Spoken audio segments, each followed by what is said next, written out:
Hello guys, good evening. Nandito po kami ngayon sa bayan ng Saraga, Iloilo. Nag-ikot-ikot muna kami dito. Ito yung pangalawang destinasyon namin dito guys. Tara, ikutin muna natin yung kanilang plaza para makita rin natin ang kanilang mga parol at mga lights dito guys. Tara, ikutin muna natin.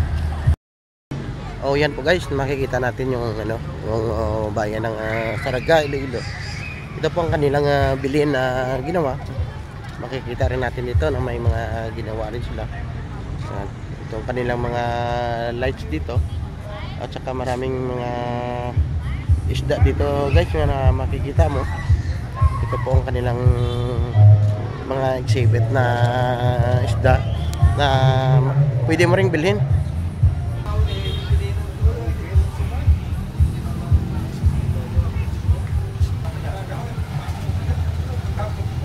Ito guys, marami silang mga isda dito.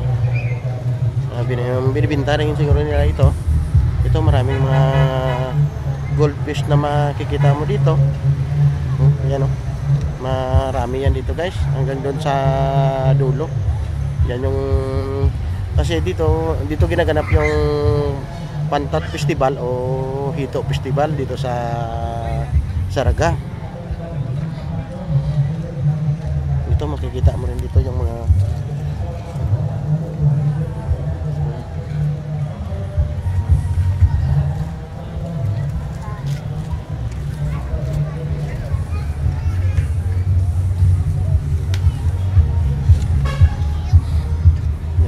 madami silang mga display na isda dito, ng mga goldfish na binibinta rin dito.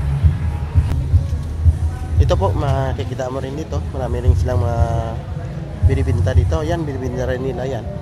At ito po makikita mo rin dito yung mga isda na binibinta nila. Halos maganda guys. Ito po yung kanyang presyo, makikita rin dito. Bibili mo rin dito yung isa. Ayan, tingnan mo. Madami silang mga binibinta na isda dito. Oh, yan po. Kahit yan, makikita mo yan. Yan po. Pwede mong bilhin yan dito. Nagbibinta rin sila nito niyan. Yan po guys. Maraming mga magagandang isda dito na makikita mo. Yan, dito binibinta rin nila dito. Mga magaganda guys. No? Tingnan mo. Yan nasa 350 yung Yan 500 ganyan. Yung bintahan nila dito.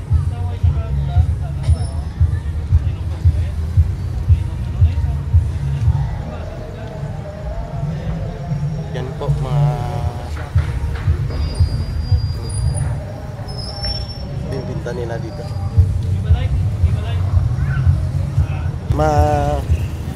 Malalaki niya yan, no? Tingnan nyo yung mga isda na binibinta nila dito. Yan po.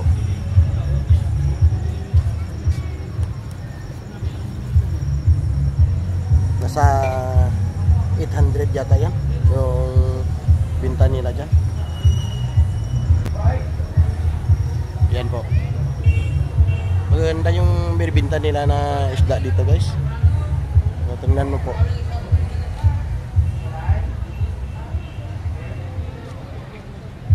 Yan.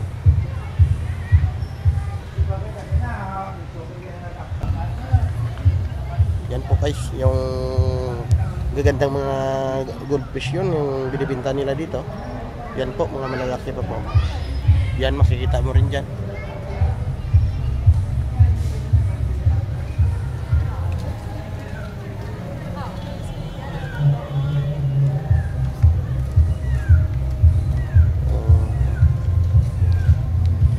Okay guys, hanggang dito na lang po tayo ngayon. Next stop na lang, antabayaran nyo lang guys yung susunod namin na destination kung saan naman kami pupuntang bayan. Sige guys, hanggang dito na lang. Bye bye.